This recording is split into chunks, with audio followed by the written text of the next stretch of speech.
Dear students, class 9th, ABD School, Pasarao Mirzapur. Here is lesson first in biology, improvement in the food resources. तो जैसा chapter का नाम है कि food resources जो भी है यानी भोजन के जो संसाधन है उसमें कैसे इम्प्रूवमेंट करें। तो इसमें जो टॉपिक्स हैं मैं टॉपिक वाइज आपको इस लेसन को एक्सप्लेन करूंगा। Try to understand. Here is first topic. पहले मैं आपको ये बताना चाहूँगा कि India is a second largest populated country and here need of people food lot huge demand of grain, so it is very necessary to grow crops for food.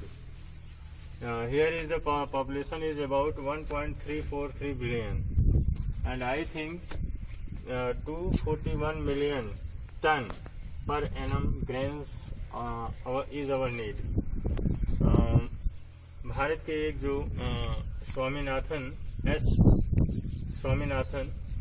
थे जिन्होंने इस ग्रेन क्रांति रेवोल्यूशन को भारत में जो है कि कई रेवोल्यूशंस फसल को लेकर चलाया, जिससे जो क्रॉप रेवोल्यूशन के नाम से एकदम फेमस हुआ। जैसे क्रॉप प्रोडक्शन को बढ़ाने के लिए S Swaminathan operated green revolution which was related to for grains, blue for fish, white for milk, yellow for seed or oil, mustard के लिए था, and golden for especially गेहूं के लिए था यह revolution। तो ये जो जितने भी revolutions मैंने बताया इसमें हमारे देश में काफ़ी इनको सफलता मिली, जिससे कि अधिक मात्रा में ग्रेन्स प्रोड्यूस कर पाए। अब Here is another topics, sustainable agriculture।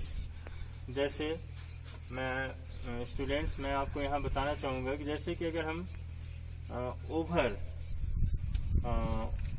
अगर किसी की ज़मीन की या लैंड की अगर हम ओवर उसका एक्सप्लॉइट कर रहे हैं तो उसकी जो फर्टिलिटी है दैट इट विल लॉस, वो खो जाएगी।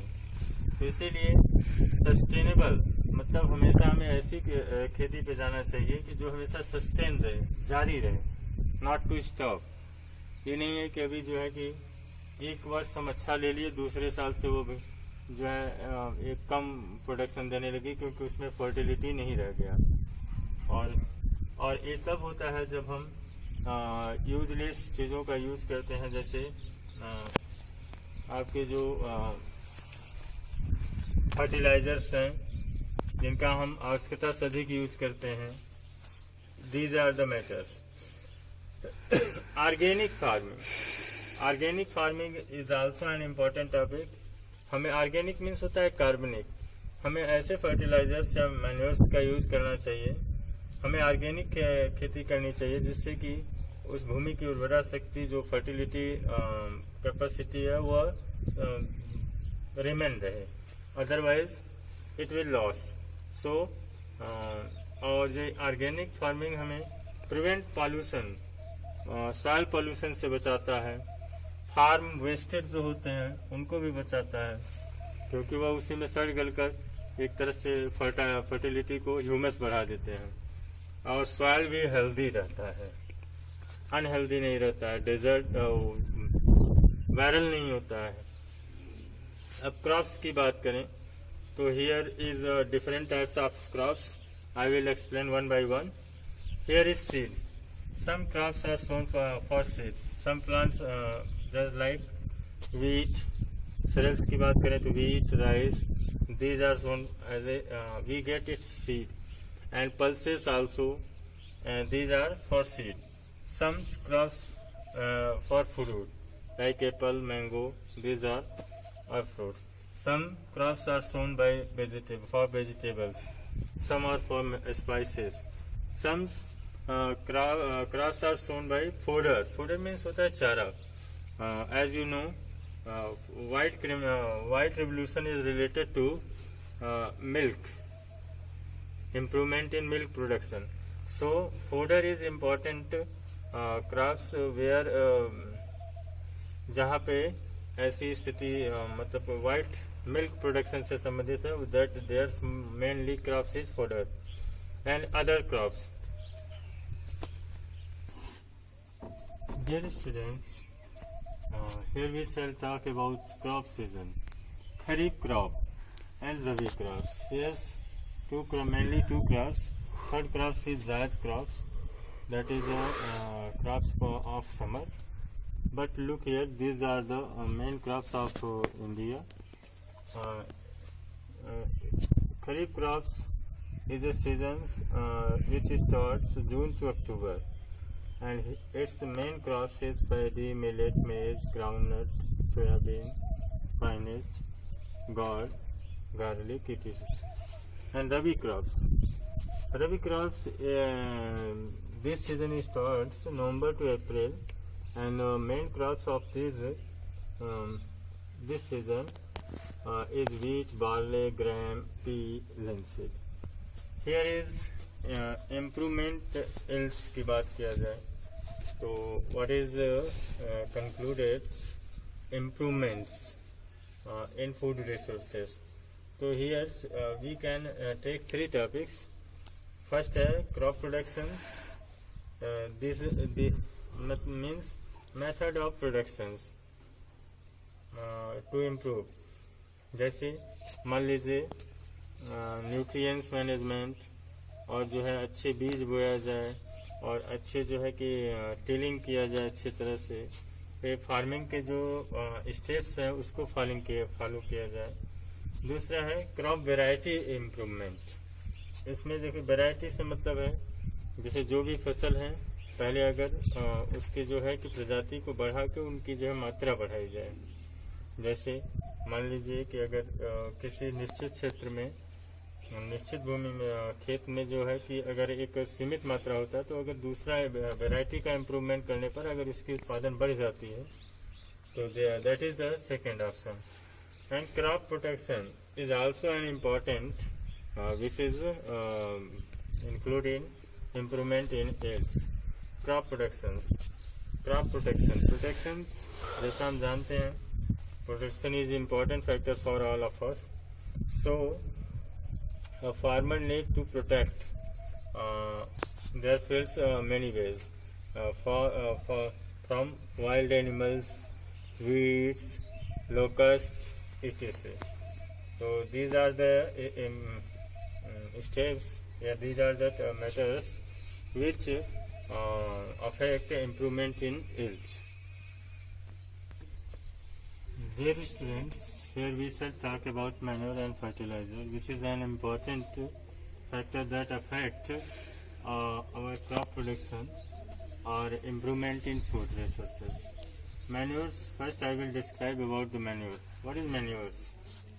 तो मैं इसके लिए बताना चाहूँगा कि manure is decomposition of animal excreta या ऑर्गेनिक्स जो भी चीज़ें हैं जो सड़ गल कर डिकम्पोज होकर जो तैयार होती हैं, या कंपोस्ट जो आप अपने आसपास देखते हैं जिसको हम खेतों में फेंकते हैं, तो वो जो है मैन्योर्स मीन्स खाद उसको बनते हैं.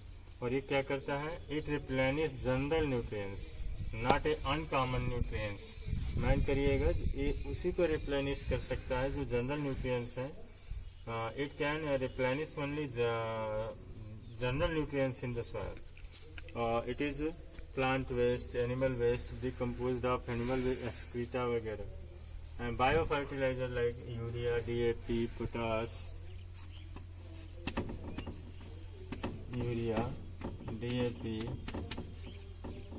potash,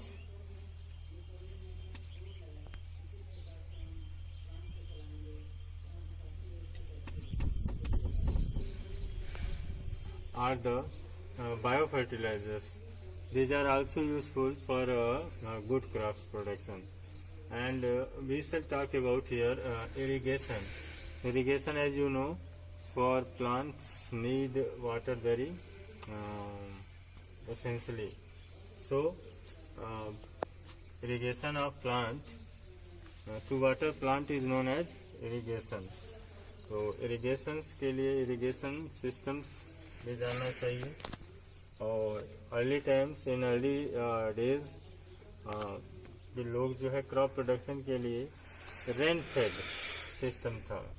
इसके मतलब बारिश पे आश्रित खेती होती थी, बट दिस टाइम्स बारिश पे आश्रित खेती नहीं होती है।